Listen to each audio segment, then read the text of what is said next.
time. We're going to get started. Everybody knows me, Brian Tobin, Mayor for the city. Wanted to talk this morning about the Downtown Revitalization Initiative and where we stand with the process and give people the opportunity to start giving us some feedback.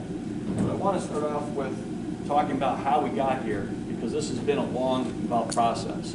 And this is my 10th year as mayor, and I specifically remember 10 years ago having a meeting with a number of downtown stakeholders over at 9 Main Street. A couple faces here were there then. And we asked the question, what's the vision for downtown? What do we want to see? What should downtown be? And there's been some discussions. We've worked on what the vision could or should be. And we're very fortunate when the state came out with the Downtown Revitalization Initiative. $10 million going to communities that had a vision of what downtown could look like. We had 2 years where we applied, and the second year we were very successful.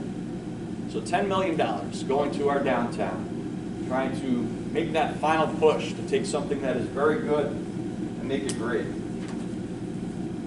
Almost half, a little bit less than half of that money was dedicated to private projects that benefit the public. And then the majority of that is what we're talking about today. What are we doing in terms of our public projects? Well over $5 million, and there's some other dollars that have been getting put towards this project as well. And there's a couple of pieces to this, because we realize the infrastructure, what's underground, needs work, and in order to do that, it's going to be fairly expensive. But we didn't want to just do things underground. We wanted to fix and improve the appearance, the attractiveness, take care of things that we see on a day-to-day basis. So there's a lot going on with this. After the award, we had a steering committee. I'd like to thank Gary back in the corner. Gary Van Gorder and I chaired the steering committee as we went through the process.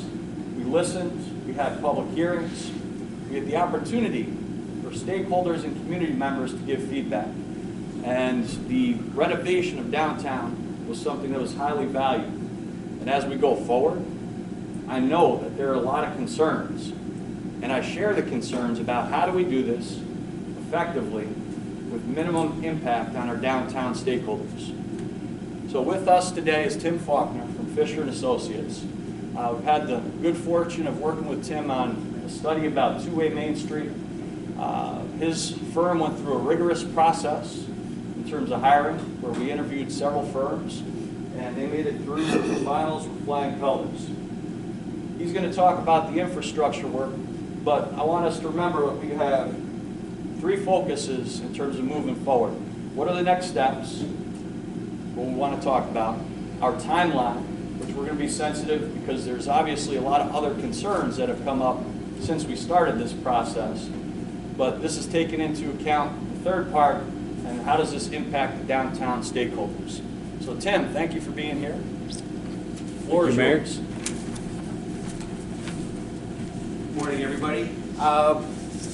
Like the mayor said, just to really, this whole Main Street project is kind of like 2 different projects that have been combined. Originally, when we first started the Main Street project, we quickly realized that there was some major underground infrastructure issues, especially related to the storm drain and all the flooding that occurs downtown. And we could go through and we could fix some of the drainage downtown, but really the problems were located outside of the Main Street area. And really, it's really replacing work down on Court Street and tying everything in up at Church and Central. So in working with the city, they were able to find some additional funding to do all the underground infrastructure. So now the project is kind of morphed into 2 different projects, but they're all going to be constructed as one project. It's going to be bid as one project. There's the Main Street reconstruction, which is really everything you're going to see above ground.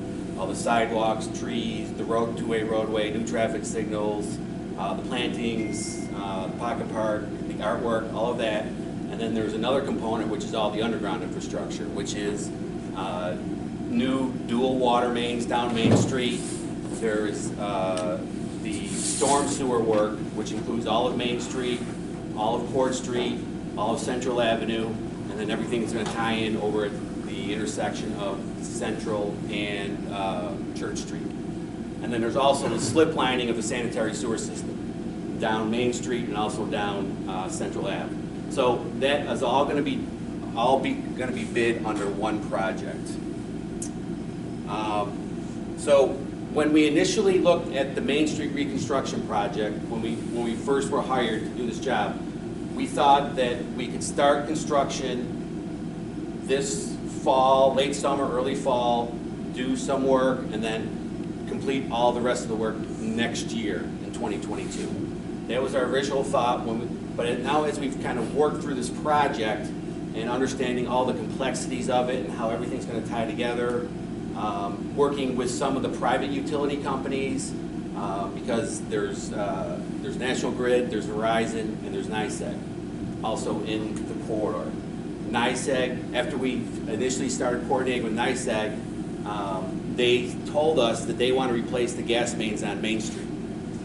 So they have dual gas mains. They want to replace it with a single 12-inch gas main between Tompkins and Lincoln. So traditionally, when we have utility work that's going on with our other projects, we like the utility companies to come in first, do all of their work, get out of the way, and then we can come in and do our work. Sort of like what's going on with the Clinton Avenue project, where they kind of done all of their gas main work, and now they're just starting on that project, or they're wrapping up their gas main work. Unfortunately, the schedules aren't going to align that way because of the way NYSEG needs approximately a year to design their work and then a year to do all their construction. So when we talk about looking at construction schedules, we really think the best bet would be to start in the fall or the spring of next year, 2022. That allows NYSEG to get in, start their gas main work.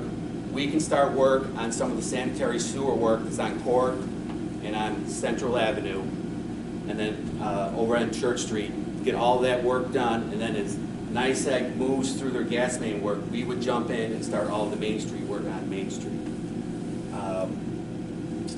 We've talked about how we want to phase the construction on Main Street. The intent is to, Main Street's going to be open all the time. We're not going to shut Main Street down at all. It's at least one lane's going to be open at all times. We want to try to phase it. What we think is the best way is kind of in quadrants.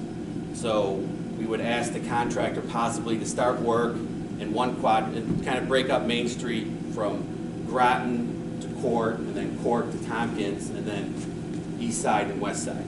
So they would start maybe in the northwest quadrant between Groton and Court, and then progress down between Court and Tompkins on the west side, and then flip over to the east side. So we're not tearing up all of Main Street all at once, at least initially, so that traffic can move, pedestrians can move. The contractor is going to be required to maintain access to all businesses at all times. Were the utility companies on board with that too, not taking everything up at the same time? Yes, we're going to make that as part of the utility work. They're just not going to be able to come in and rip it all up. So, but the faster they can get in, and then we can kind of get in right behind them. So as they're progressing their work, we're jumping in right behind them. So, unfortunately, we don't want to dictate to the contractor that's eventually going to be doing all of the work for the Main Street project exactly what they want to do or how to do it. We're going to suggest the sequencing to them. We're going to also give them a time frame. So if we start construction next spring, we're going to tell them you have to be done by April 1st of August 2023. So that gives them approximately a year and a half of construction season to get all of their work done.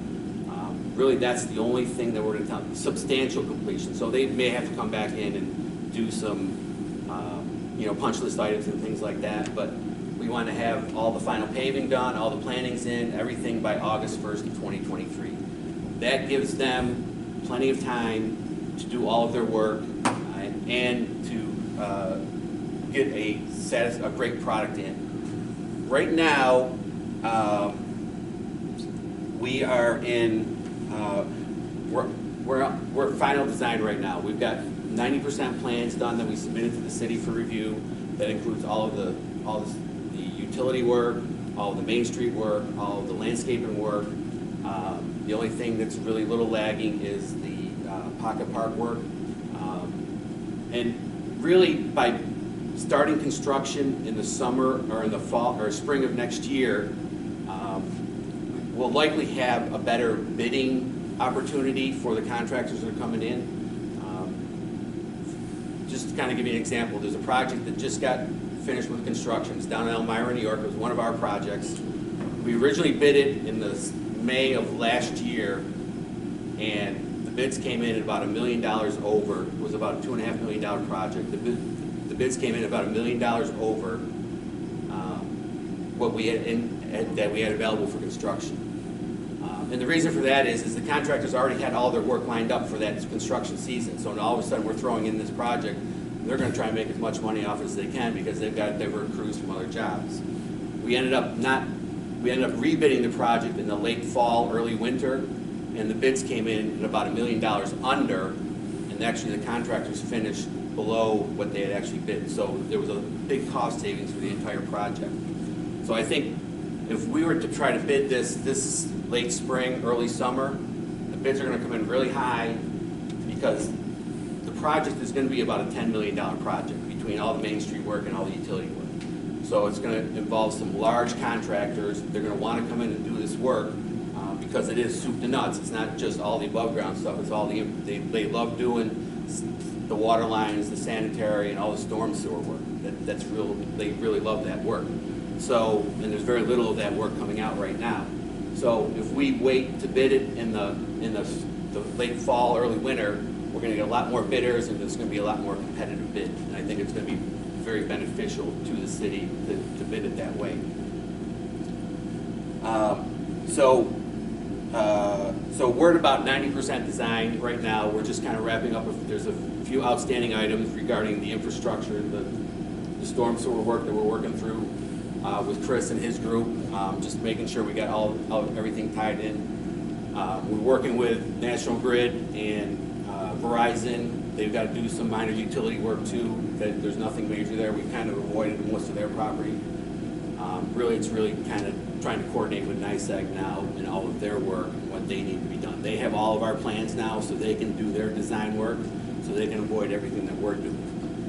So that when everything comes together, it all meshes and we don't have any issues during construction. So really the next steps now are really to just finalize the design contract, address some of the issues some comments that we've already received on some of the design plans, and then finalize those, get the bid documents all ready, and then put it out there for instruction for bidding, which again will probably be late fall, early winter, if we go with that construction season of starting next year, which I think that's our recommendation to the city, is to start construction next year. That allows, and the other thing that allows too is now that things are starting to open back up now and businesses can kind of get back to normal, that allows the businesses to kind of, build up some business and get some money in, some revenue, rather than us trying to, disrupt that all again starting this fall when all the kids are coming back to school again. And the one last thing that I want to kind of discuss too is our coordination with the Clinton Avenue project. Everybody knows that that's going on too at the same time. There is going to be a small overlap at some point next spring.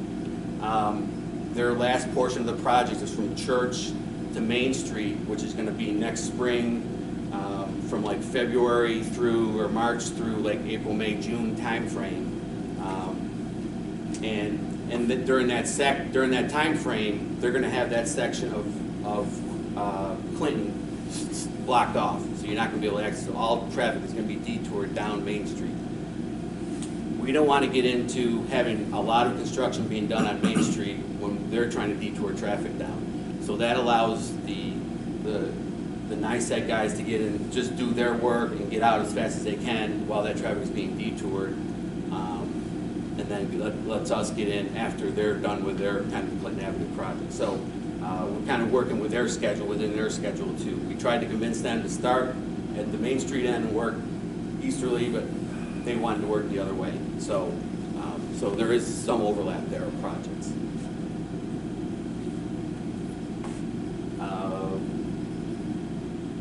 If there's any questions, I can answer them now in terms of schedule, construction.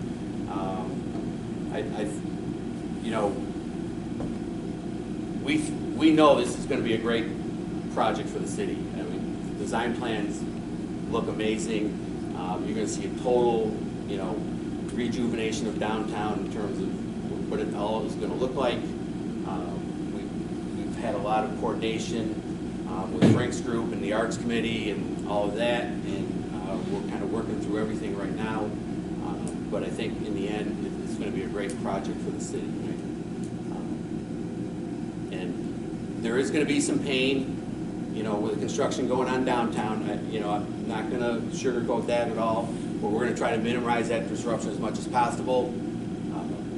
We're going to have on-site construction inspectors. We're going to have project meetings every week. There'll be, you know, we'll be notifying as construction starts. It's going to be part of the requirement to notify, you know, the businesses where we're going to be working, what we're going to be doing in those areas, so that everybody's aware of what's going on at all times. There's no question of, you know, when are you going to be in front of my business, or, you know, how are people going to get access, you know.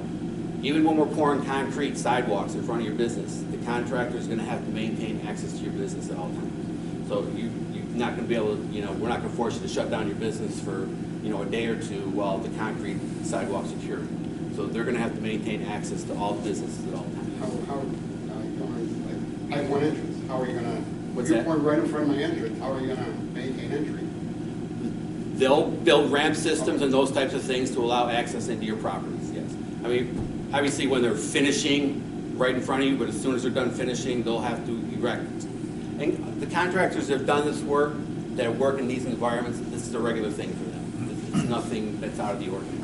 So I guess